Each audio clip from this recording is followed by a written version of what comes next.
Hi, this is Priya. Welcome to 666 News. Alluri Sitaramaraju జిల్లా రంపచోడవరం నియోజకవర్గం రంపచోడవరం మండలంలోని మడిచెర్ల గ్రామంలోని రచ్చబండలో ఆంధ్రప్రదేశ్ రాష్ట్రంలో ఎన్డీఏ ప్రభుత్వం ఏర్పడి 100 రోజులు పూర్తయిన సందర్భంగా ఇది మంచి ప్రభుత్వం అనే ప్రోగ్రాం ద్వారా రాష్ట్ర ప్రభుత్వం అమలు చేసిన సంక్షేమ పథకాలు ఇంటింటికి వెళ్లి అవగాహన కల్పించే కార్యక్రమ సమావేశానికి రంపచోడవరం శాసనసభ్యులు శ్రీమతి మిరియాల శిరీషాదేవి, రంపచోడవరం ఐటీడీఏ ప్రాజెక్ట్ అధికారి కట్టా సింహాచలం, రంపచోడవరం సబ్ కలెక్టర్ కల్పశ్రీ ముఖ్య అతిథులుగా హాజరయ్యారు. కేంద్ర రాష్ట్ర ప్రభుత్వాలు అమలు చేయించిన వివిధ రకాలైన సంక్షేమ పథకాలు అర్హులైన వారికి అమలు చేయడం జరుగుతుంది శ్రీమతి శిరీషాదేవి పేర్కొన్నారు. ఈ కార్యక్రమంలో మఠం విజయభాస్కర్, సర్పంచ్ చిలకల విజయశాంతి, ఎంపీటీసీ బచ్చల మంగాదేవి, ఈ చెల్లబోయిన శ్రీనివాసరావు, కారం సురేష్, కారం సింహాచలం, అడబల్ల బాపిరాజు, సలాది బాపిరాజు తదితరులు పాల్గొన్నారు.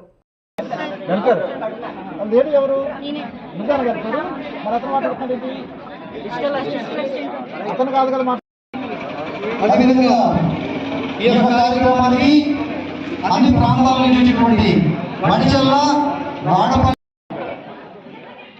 మీరు తెలియజేసినట్లయితే మరి తప్పకుండా మన ప్రజలకు అనే ఒక అవకాశాన్ని కూడా మనకు కల్పించి ఎవరైతే పెన్షన్దారులు ఉన్నారో వీరందరికీ ప్రతి నెల 4,000 రూపాయలు మనకి ఇవ్వడం జరుగుతుంది మన ప్రభుత్వం. ఇక నిరుద్యోగ యువతకు ఉద్యోగ అవకాశాలు లేవు. గత 5 సంవత్సరాల నుంచి మనకి డిఎస్సి తీయలేదు.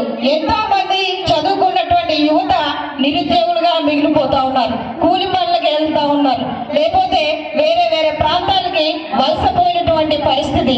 ఇలాంటి కార్యక్రమాలకి ఎవరు కూడా వెళ్లకుండా నిరుద్యోగ యువతకు ఎంతమంది ఉన్నారో వారందరికీ కూడా మెగా డిఎస్సి రూపంలో ప్రతిపాదన తీసుకొచ్చారు.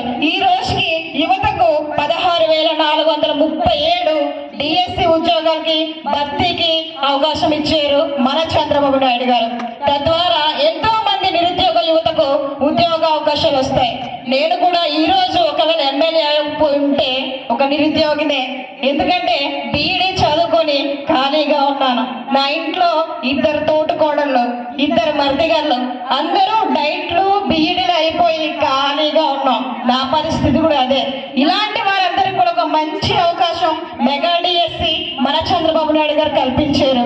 అంతేనా అంటే అన్న క్యాంటీన్ 5 రూపాయలకే మంచి భోజనం.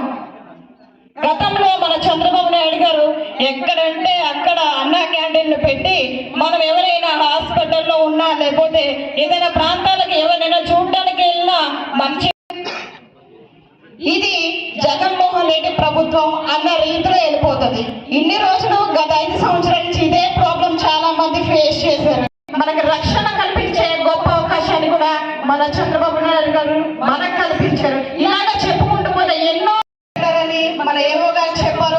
మీరు ఏదైతే పెట్టారో అవన్నీ కూడా శాంక్షన్ చేసి మీ పంచాయతీ అభివృద్ధికి నేను పూర్తి సహాయ సహకారాలు అందిస్తానని తెలియజేస్తా ఉన్నాను.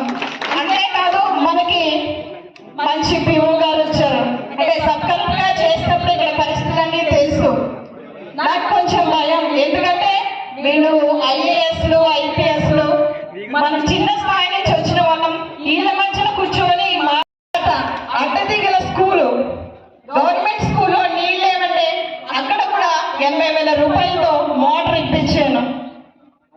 తర్వాత దూర ప్రాంతాల నుంచి మృతదేహాలు రావడానికి వేల రూపాయలు నా గిరిజన ప్రజలు అవి కూడా చెల్లించుకునే పరిస్థితుల్లో ఆ యొక్క మృతదేహాలను కాకినాడలో రాజమండ్రిలో వదిలేసి వచ్చేసినటువంటి పరిస్థితులు నేను నా భర్త స్వయంగా చూసాం. అందుకు చలించిపోయి నా సొంత కాలనే అంబులెన్స్ గా ఇచ్చాను. తర్వాత నా మొదటి జీతమే 1,70,000 రూపాయలు రాజమ్మకి మండలంలో 3 హాస్పిటల్కి ఇన్వర్టర్లు కొనిచ్చాను. ఎందుకంటే ఒక అంగన్వాడీ కార్యకర్తగా చేసినప్పుడు కరెంటు పోయి రాత్రులు ఏదైతే గర్భిణీలు బాలింతలు పడుతున్నటువంటి అవస్థలన్నీ కూడా నేను స్వయంగా చూశాను. చాలా మంది రోగులు హాస్పిటల్లో జాయిన్ అయ్యారు కానీ మేడం కరెంట్ లేక చాలా రకాల ఇబ్బందులకు మీకు గురవుతూ ఉన్నాం. దయచేసి ఈ కరెంట్ ఇప్పించండి, హాస్పిటల్లో మౌలిక సదుపాయాలు కల్పించండి అని చాలా మంది నాకు చెప్పడం జరిగింది. అందుకని 3 హాస్పిటల్లో ఇన్వర్టర్లు ఇవ్వడం జరిగింది. అంతేకాదు గతంలో ఎప్పుడూ లేనట్టుగా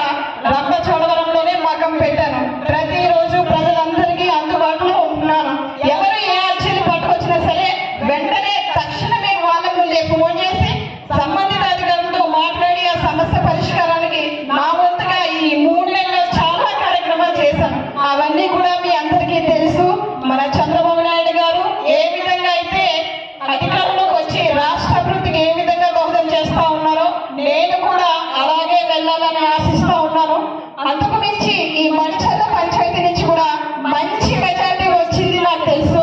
చాలా సంతోషం.